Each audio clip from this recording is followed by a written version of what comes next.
కథ అన్నదమ్ములు. చదివినవారు రోహిణి. విశ్వనాథపురంలో రామలక్ష్మణులనే అన్నదమ్ములు ఉండేవారు. చిన్నప్పటి నుంచి ఇద్దరూ ఎంతో అన్యోన్యంగా పెరిగారు.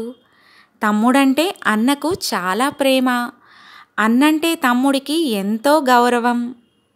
ఇద్దరికీ పెళ్ళిళ్ళయ్యాయి.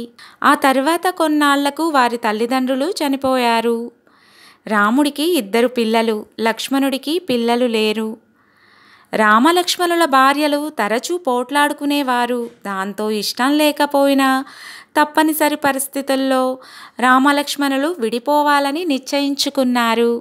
వారసత్వంగా వచ్చిన 10 ఎకరాల పొలాన్ని చెరో 5 ఎకరాల చొప్పున పంచుకున్నారు. కుటుంబాలు విడిపోయినా అన్నదమ్ముల మధ్య ప్రేమానురాగాలు తగ్గలేదు. నాకు పిల్లలు లేరు, నా భార్య నేను ఉన్నదాంతో సర్దుకోగలం. అన్నయ్యకు 2 పిల్లలు, ఉన్నదాంతో బతకడం చాలా కష్టం, కుటుంబానికి భారం అవుతుంది అనే భావన లక్ష్మణుడికి ఉండేది. అందుకని పంట చేతికొచ్చిన ప్రతిసారి ఎవరూ లేని సమయం చూసి 10 బస్తాల ధాన్యాన్ని అన్న ధాన్యపు కొట్టులో వేసేవాడు. నా కొడుకులు ఏదో ఒకరోజు అంది వస్తారు.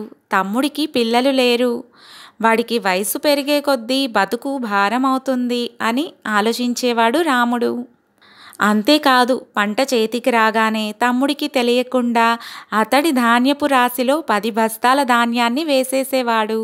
ఇలా ఒకరికి తెలియకుండా ఒకరు ఎదుటివారి ధాన్యపు కొట్టులో ధాన్యం వేయడం ఎన్నో ఏళ్లపాటు కొనసాగింది.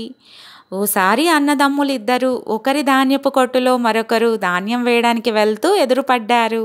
కొన్నాళ్లుగా జరుగుతున్న ఈ విషయం ఇద్దరూ తెలుసుకొని ఆశ్చర్యపోయారు, ఎంతో ఆనందించారు. వారి ప్రేమానురాగాలకు ఊరంతా ముచ్చటపడ్డారు.